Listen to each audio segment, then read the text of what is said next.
Cason, co-owner of The Essence of You, a full-service unisex spa, is content with his life as a single father and co-parent to his 6-year-old daughter. His dating life consists of random women or hooking up with his daughter's mother when they aren't on the outs. He would love to settle down, but the one person he dreams of building a life with is supposed to be off limits. Jamila knows is tired of men disappointing her. When her fiance called off their engagement 6 years ago, she lost a little hope where love was concerned.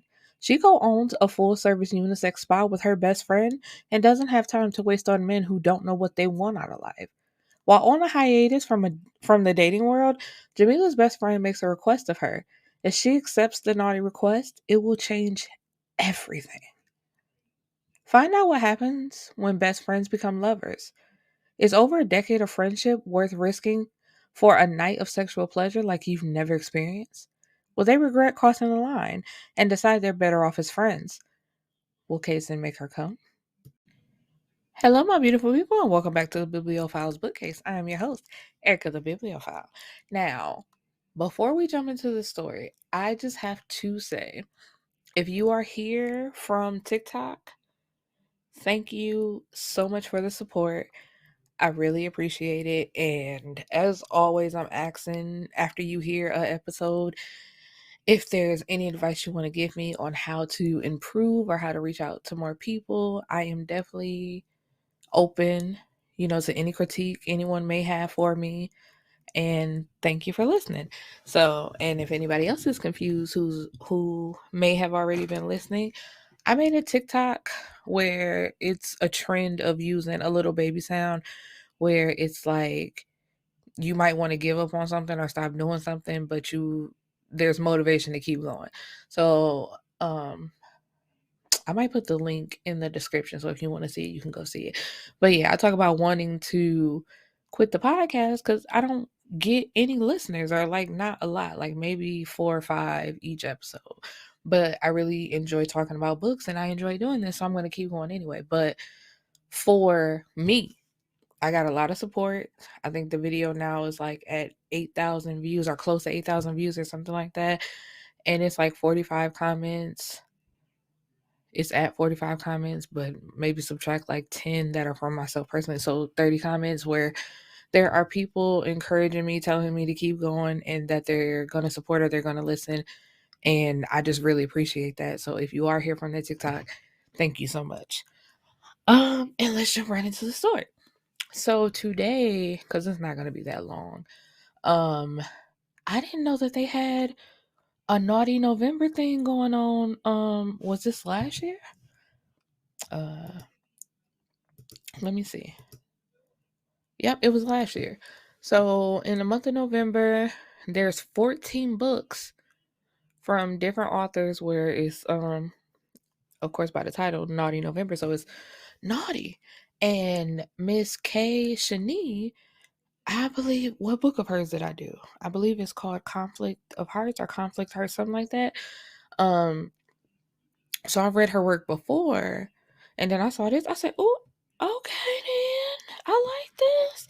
So the way the book starts off, Miss Jamila is at her home with 5 of her friends, where they have like a game night where they all get together, but somehow the conversation always leads back to sex.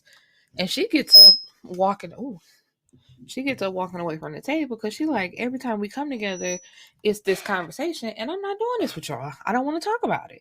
But the conversation is about women faking orgasms. And because what it's 3 girls, 3 guys. And so the guys are like, no, I always make sure my women satisfied. I know they ain't faking. And the women bust out laughing because it's just like, no, we're just really good actresses and we can make it seem like we're having an orgasm and we're not. And so that comes to the question then, well, have you ever actually had one, like a real one? And, the other 2 women give their answer, and Jamila gets up and walks out to go to the kitchen. She's like, man, I'm not doing this with y'all. I don't want to have this conversation. Like, we're friends. I don't want to talk about it. But when she comes back, they not letting the conversation go. And Cason is like, no, I really want to know. Tell me, have you ever had an orgasm? And she's like, um, basically, from myself, yeah, but it's like, as far as having sex with a man, no, I have not. And everybody else just seems to let it go. But Kason is just over there, like, really in deep thought. So at the end of the night, everybody's leaving, heading out. She's getting ready to, lock up and go to bed when she hears a knock on the door. So she opens the door to Kason, and he's like, I forgot my phone. So it's like, okay, cool, you forgot your phone. So he gets it and comes back, and they're just standing there. And she's like, all right, my nigga, like, are you about to leave? Like, what's happening? And he asks her, can I make you come? And it's like, whoa, wait a minute, time out, time out, time out. What are you doing? And he's like, hearing you say that a man ain't never made you orgasm, I got to change that. And it's just like, nigga, first of all, we're friends. We've been friends for a long time. And they all made, like, the six of them, they all made a pact that they would never go after anybody in the friend group. So it's just like, no, we're not doing that. Even though she has always been attracted to him or had feelings for him, but it's just like, we're friends. We're never going to cross that line. And he's like, man, I ain't trying to hear all that shit. We finna do this. And they do it. And it's just like, oh, all right then. And she's thinking it's just gonna be a one-time thing. It's like, all right, we're never gonna speak of this. We're never gonna talk about it. And which is hard to do because they co-own a spot together and they work together every day. So it's just like, no. And Kason lets her know, I have always liked you. I have always been attracted to you. But basically, I kept my distance and I was scared to speak up. But now, none of that. And she's like, no, it's just going to be a one time thing. I don't want this to ruin our friendship, our business relationship, because if it doesn't work out, then, basically it ruins everything else. Kason not trying to hear that. Kason like, I don't want to hear that bullshit that you talking about. I want to be with you and we're going to make this work. And so she then agrees, but she's like, we're going to keep it on the low. We ain't going to tell nobody. Because she also didn't want their friends to know, like, nobody can find out about this because we all made a promise. We made a pact. And he's like, man, it's only going to be so long that I'm going to keep this on the hush. And that is one thing that gets on my nerves because I'm just like, I don't know why you, first of all, as a grown woman, expect a grown man to keep a relationship hidden. And when it's, reversed, it's the same thing. It's just like, why would you hide a relationship? I'm not keeping shit on the low. I'm grown. So either you want this or you don't. And that's where I did have the one problem with Jamila because it's just like she kept doing the shh, don't tell nobody, don't touch me out in public. Just keep this cool, keep it on the low. So it's just like, so I've already expressed how much I love you and how much I want to make this work. And the fact that you don't and that you're not willing to even try, it was, I'm like him. I would have been called the curtains too. And so, Kason has a daughter. And from time to time, and okay, so let me back up a little bit. Jamila was hesitant because it's like, first of all, Kason, you a hoe, you a known hoe. So who am I to believe that you just gonna all of a sudden stop being a hoe because you claim to have feelings for me, and you only want to be with me, and then also because they are friends, and I don't even think it's lying, but he doesn't like hold any secrets and lets them know that he dibbles and dabbles with his baby mama from time to time. It's like whenever he feel like it, he go back to having sex with her. And now it was an interesting conversation that Kason and Jamila had because it's just like I never lied to her about what this was between us. I never told her we were going to be together, we were going to be in a relationship. Every time we talked about it, I told her it's just sex and that's all it is. And Jamila tells him, it's like, okay, yeah, you said that and you told her that, but you knew her feelings. and you know how she feels about you. So even if she agrees to it, you know she lying. And I was, what book was that? I was talking about, it was a Chiffon Latrice book. It was Boss Chicks, but I brought it up in another review because it was basically the same thing. But that's all I was saying. Because I said, what was his name? His name was Keon, and the baby mama name was Heaven or Heavenly, something like that. And I said, I'm like, he would have sex with her and then turn around and talk to her so crazy and just be downright disrespectful in front of the baby. I don't care that the baby was, in fact, the baby probably can't understand the words, don't know nothing about that. But it's like, you're still doing this in front of the child, and the things that you are saying to her, wild. And it's like, you know how she feels about you. So even if you are saying this is just sex, what does that mean? You know it's just sex. You telling her it's just sex, but that don't make her feelings go away, and that doesn't make it okay with what you're doing. So I can understand her hesitation on that, but Cason tells her, like, I haven't slept with her and I can't tell you how long. It's not like that between us. I've really, like, if it don't pertain to my daughter, I've cut off all communications with her. So, it's none of that going on. And so when they finally, I should say when she finally decides to be all in, cause she kept telling Kason, like, I mean, we could see where this goes, but I'm still gonna be dating. And she had this little quote unquote friend, but it's like that nigga wasn't about nothing. And the fact that you know that you didn't really like that nigga, why are you doing this? And she what was that? Her ex fiance. She had an ex fiance. He pops back up in the picture, right? And it's like, I thought that nigga moved out of state. What is he doing here? So the ex fiance asks her, can they meet up? Can they talk? And at first she was saying no. She like, ain't no reason to talk. None of that. So when they finally, she agrees because she was mad at Cason, but then she also said she was sitting down to have like a final conversation with him, so they ain't got to talk no more. And the ex tells her, I know you slept with Cason, and that's fine. And that's really why he broke off the engagement, because it's just like, y'all are more than friends, and I know it. You can stop lying about it now.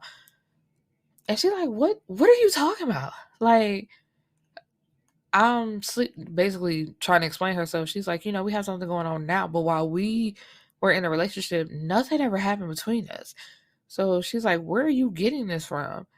And come to find out, Cason lied and told the ex-fiance that they did actually sleep together, causing him to break off the engagement and, in the relationship. So she's mad at Cason, which is understandable, because it's like, nigga, you lying on your dick now? What the fuck? And his thing was, he couldn't come out and tell her how he felt, so he felt like he had to ruin the relationship.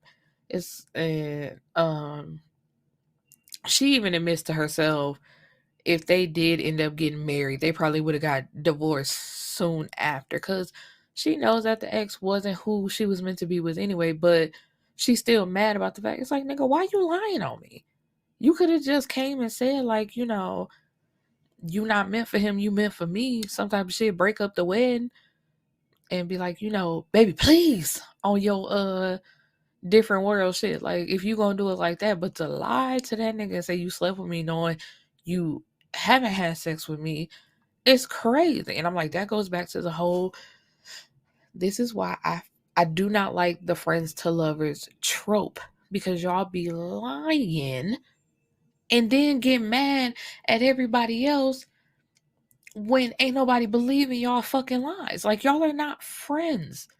Y'all have feelings for each other, but each person is too scared to make the first move, and y'all bullshitting everybody around y'all, bringing everybody into y'all bullshit. And that's how you ended up with baby girl. And we love the kids. We don't wish her away, but it's just like, that's how you got a baby mom in the first place, bullshitting. And that's how she almost ended up married, bullshitting, when y'all could have been together a long time ago. And so, but then here comes the baby mama, another person like, see, I knew it all along. Y'all been fucking around, haven't y'all? But news for you, I'm pregnant again. And it's just like, what? And even if she was pregnant, because I think she was claiming to be 6 months pregnant, first of all, she didn't look like it. And it's just like, and you know how people say people can carry small, it's just like, it didn't look like it was shit in her stomach for her to be 6 months pregnant. And Jamila she stopped talking to him. She cut off all communication with him. Just like, see, I told you. I told you this shit wasn't gonna work between us. And she go and talk to the other two girls of the group. And they like, you ain't talk to this man? You ain't give him a chance to explain himself? You just cut off all communication? That's it? And she feels a little silly. And when her and Cason do meet up, he takes her to the baby mama house so they can have this conversation. And when they get to her door, she tried to send them away because a man in the background comes up like, baby, who is this? In case I'm like, oh, you got it. Oh, this is a perfect time for us to come in. And he bogarts his way in the door. It was like, who is you? And he like, I'm her boyfriend or I'm her man or some shit like that. And Cason is like, so do you know that your woman out here claiming to be pregnant by me? And the boyfriend is like, what the fuck are you talking about? And she's like, nothing, baby, he lying. And it's just like, bitch, you out here pregnant in a whole relationship with another nigga, and you out here trying to pin the baby on me. And so they get the argument because he like, what? Why you out here saying my baby belonged to somebody else? And she's, what was her explanation? Her explanation was she felt like she always knew that Cason and Jamila were messing around, and he never fully gave her a chance for a relationship. And she just felt like doing that to get back at him and basically ruin the relationship between the two of them. And so, of course, the boyfriend is upset. So he's like, yeah, so that means you still want this nigga. And she's like, no, that's not true. I just wanted to make him hurt. No. That shit makes no sense. And I'm like, yeah, that makes no sense. How you in another relationship claiming that you love this nigga, you happy with him, but you out here trying to fuck up your baby daddy relationship? So y'all both done moved on. So yeah, you got a little feeling in there somewhere. You can't lie about that. I'm like, and you trying to pawn my baby off on somebody else? Because what would have happened if he would have believed you? So you lying to me and you lying to this nigga? You grimy. So, and them niggas, that was so funny. They left, right? Jamila and Kason left. But then they ass is standing at the door, like on the other side of the door with their ear pressed to the door to hear the argument. And so when my man was like, I'm leaving, they had to run their ass away from the door to not let on that they've been listening to the conversation. I was like, y'all so trifling. But I would have did the same thing because it's like, what? Let's see how this argument go. And so in the end, cause she said something, and it's like they weren't even too far. Was it before or after? I'm sorry, I'm drawing a blank here. But anyway, it's like at some point he pulls over because he's like, you talking crazy. And we finna get this shit straightened out right now. And so after they leave, it's finally like, I love you. I want to be in this with you. There's nobody else for me. It's us. And so it's like, yes, of course, so it's like, damn, finally y'all got it together. And I forgot to mention, it's another set of friends within the group who was sneaking around as well. So when they found out that Cason and Jamila finally got together, it's like, cool, so we ain't gotta hide no more the fact that we've been creeping around for 6 months. So it's just like, fuck the pack of the group. I said, yeah, exactly. Y'all made that shit when y'all first got to college. Y'all grown now. Who the fuck finna abide by this? If I'm feeling you, I'm feeling you. We're gonna try it, see if it works. If it don't, we should be mature enough to either keep being friends or just separate and don't bring the shit up no more. But yeah. But the last two, I forgot their names because it to me it really didn't matter. But the girlfriend, the woman, Lord, she was like, trust me, you ain't gotta worry about us two getting together because I would never. And he like, damn, you gonna do me like that? She said, nigga, never. So, And then he kind of looking at her like he felt the way, like he like, I might change your mind, everybody gonna be together in this group, and we still can all be friends. And what is it? Baby Cason loved her. She was already calling her TT because that's how close the friend group was. She called all his friends, TT and Uncle. And at one point, that was a conversation between Cason and his baby mama, because she was talking to the little girl like she was her best friend. Like, they ain't really his brother and sister, so you don't have to call them auntie and uncle if you don't want to. And your daddy always had a crush on your auntie Jamila. And it's just like, cause she came back to Case, asking him all them questions. Like, mommy said this, mommy said that, mommy told me da da da da da. And it's like, you really that bitter that you sending this information or feeding this information to a little child because you that jealous. Like, girl, please find you some business. Go away.